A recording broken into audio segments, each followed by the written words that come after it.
average translational kinetic energy and root mean square speed of molecules in sample of oxygen gas at 300 Kelvin are 6.21 10 raised to power negative 21 joule and 484 meter per second. Corresponding values at 600 Kelvin are.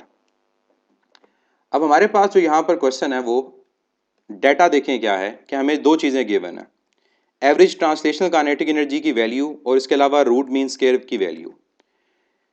Average translational kinetic energy 6.21 10 raise to power -21 joule है और root mean square की value 484 metre पर second है। और ये दोनों किस temperature पर हैं? वो टेम्परेचर मैं इसको T1 कह देता हूँ, दैट इज़ 300 केल्विन। इसको मैं काइनेटिक एनर्जी 1 और रूट मीन स्क्वायर वेलोसिटी 1 कह देता हूँ। अब क्वेश्चन ये है कि जब हमारा टेम्परेचर 600 केल्विन होगा तब ये वैल्यूज़ क्या होंगी। अब टेम्परेचर पहले 300 अब 600, इसका मतलब क्वेश्चन बेसिकली ये है कि अगर आपका टेम्परेचर डबल हो जाता है तो टेम्परेचर के डबल होने से आपकी एवरेज ट्रांसलेशनल काइनेटिक एनर्जी और इसके अलावा रूट मीन स्क्वायर वेलोसिटी कितनी हो जाएगी। अब सिंपल से फार्मूलाज हैं, दोनों को हमने डिस्कस किया। अगर मैं एवरेज ट्रांसलेशनल काइनेटिक एनर्जी का फार्मूला देखूं तो वो मेरे पास क्या था, 3kT डिवाइड बाई 2। इससे ये पता चला कि average translational kinetic energy temperature के डायरेक्टली प्रोपोर्शनल है। तो यहाँ पर टेम्परेचर क्या हो रहा है, डबल। तो टेम्परेचर अगर डबल होगा तो हमारे पास एवरेज ट्रांसलेशनल काइनेटिक एनर्जी भी डबल हो जाएगी। तो जो भी पहले वैल्यू थी उसको 2 से मल्टीप्लाई कर दें। पहले वैल्यू हमारे पास है 6.21 10 रेज़ टू पावर -21। कोई मुश्किल मल्टीप्लिकेशन नहीं है।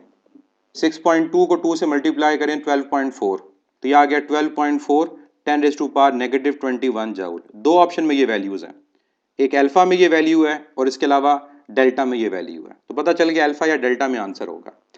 दूसरी चीज आपने फाइंड करनी है रूट मीन स्क्वायर वेलोसिटी। जो रूट मीन स्क्वायर वेलोसिटी होती है उसका टेम्परेचर के अंडर रूट के साथ रिलेशन होता है।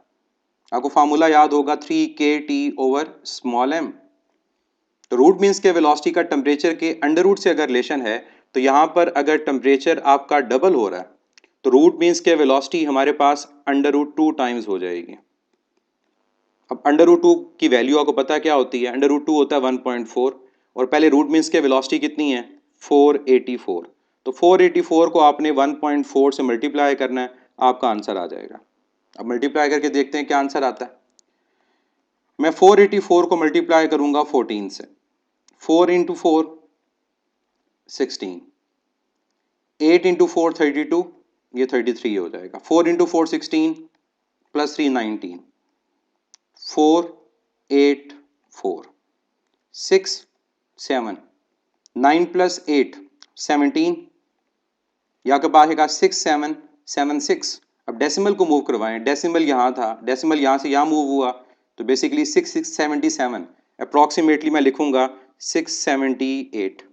तो सबसे जो क्लोज आंसर आपके पास है वो कौन सा है, दैट इज डेल्टा 684। क्योंकि मैंने √2 को 1.4 लेके जल्दी सॉल्व करना है तो मुझे आंसर पता चल गया कि 677 678 के क्लोज वो 684। तो करेक्ट आंसर इज डेल्टा।